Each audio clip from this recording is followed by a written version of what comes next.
قربانی صرف جانور کاٹنے کا نام نہیں، یہ اس لمحے کی تزیم ہے جہاں زمین پر اللہ کی خاص رحمت نازل ہوتی ہے، اور اگر وہ لمحہ چھوٹ گیا تو السلام علیکم ورحمۃ اللہ وبرکاتہ۔ پیارے بہنوں اور بھائیوں، آج ہم ایک ایسے راز سے پردہ اٹھانے جا رہے ہیں جو بہت کم لوگوں کو معلوم ہے، ایک ایسا راز جو اگر زندگی میں ایک بار بھی سمجھ آ جائے تو شاید ہماری دعائی، ہماری قسمت، ہمارا رزق، ہماری نسلیں سب کچھ بدل سکتا ہے۔ یہ راز چھپا ہے قربانی کے فوراً بعد میاں بیوی کے تعلق میں۔ جی ہاں، یہ جملہ چونکانے والا ہو سکتا ہے، لیکن اب ذرا ٹھہرے، سنیے، سمجھیے، پھر خود فیصلہ کیجیے کہ ہم نے دین کو صرف عبادات تک محدود کر کے کیا کھو دیا۔ اللہ تعالیٰ قرآن میں فرماتا ہے، اللہ کو نہ گوشت پہنچتا ہے نہ خون، بلکہ اسے تمہارا تقوی پہنچتا ہے۔ سورۃ الحج 37۔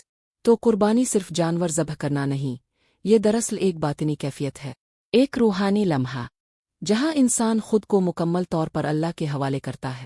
حضرت ابراہیم علیہ السلام کا وہ عمل جب وہ اپنے بیٹے حضرت اسماعیل کو اللہ کی رضا کے لیے قربان کرنے چلے، وہ انسانیت کی تاریخ کا سب سے عظیم لمحہ تھا، اور اس لمحے کو ہم ہر سال عید الاضحیٰ میں زندہ کرتے ہیں۔ اب سوال یہ ہے، قربانی کے فوراً بعد میاں بیوی کا تعلق کیوں اہم ہے؟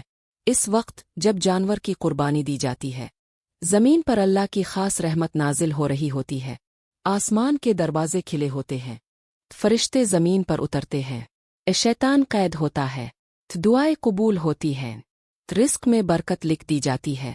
اگر میاں بیوی اس لمحے ایک ہو جائے، یعنی پاکیزہ ہم بستری کرے، جو صرف جسمانی نہیں بلکہ روحانی عبادت ہے، تو وہ نسلوں کی بنیاد رکھتی ہے، دلوں میں محبت پیدا کرتی ہے، رزق کھولتی ہے، دعائیں قبول کراتی ہے، اور دلوں میں نور بھرتی ہے۔ اگر ہم مصروف رہے، اگر تھکن غالب آ گئی، اگر شوہر دوستوں میں لگ گیا، اگر بیوی نے اہمیت نہ دی، تو وہ لمحہ جو اللہ نے خاص رکھا تھا ہم نے ضائع کر دیا۔ یہ وہ وقت ہے جب ہم نہ صرف اللہ کے سامنے جسم قربان کرتے ہیں، بلکہ نفس بھی، خواہشات بھی، اور اپنے تعلق کو عبادت میں بدلتے ہیں۔ اللہ تعالیٰ نے فرمایا، اور اس نے تمہارے درمیان محبت اور رحمت رکھ دی تاکہ تم سکون حاصل کرو۔ سورۃ الروم 21۔ نکاح ایک عبادت ہے، اور نکاح کے بعد کا تعلق بھی عبادت ہے، مگر صرف تب جب وہ وقت نیت اور اخلاص سے بھرپور ہو۔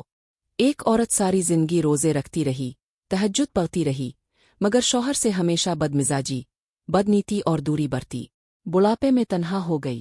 ایک بزرگ نے فرمایا، اللہ نے تمہیں عبادت کے ساتھ محبت کا راستہ دیا تھا، مگر تم نے صرف عبادت کو چانا اور محبت کو چھوڑ دیا۔ یہی حال آج ہم سب کا ہے۔ ہم جانور کاتے ہیں مگر روح میں لذش نہیں ہوتی، ہم دعائیں مانگتے ہیں مگر نیت میں اخلاص نہیں ہوتا، ہم تعلق بناتے ہیں مگر اس میں عبادت کا شعور نہیں ہوتا۔ یاد رکھیں، قربانی کے دن کا لمحہ میاں بیوی کو روحانی بندھن میں باندھتا ہے، اس تعلق سے نیک اولاد پیدا ہوتی ہے، اللہ کی محبت نازل ہوتی ہے، اور دعا کی قبولیت کے دروازے کھلتے ہیں۔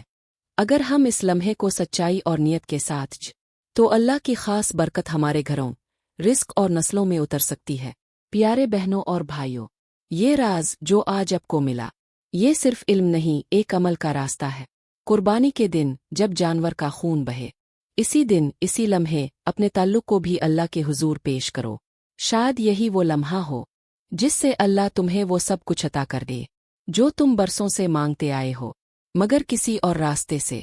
آج سے عہد کیجیے، قربانی کے دن صرف جانور نہ کاٹیں، دل میں نیت کرے کہ اس دن کا ہر لمحہ اللہ کے لیے ہوگا۔ میاں بیوی کا تعلق صرف خواہش نہیں، عبادت ہوگا، اور اس تعلق سے رحمتیں، برکتیں اور نسلوں کی کامیابیاں جنم لے گی۔ اگر یہ ویڈیو آپ کے دل کو لگی ہو تو اسے لازمی شیئر کرے تاکہ کوئی اور بھی اس راز کو جان لے، کیونکہ بعض اوقات صرف ایک بات، ایک لمحہ، ایک تعلق پوری زندگی کو بدل دیتا ہے۔ اللہ ہمیں سمجھنے، اپنانے اور عمل کرنے کی توفیق دے، آمین۔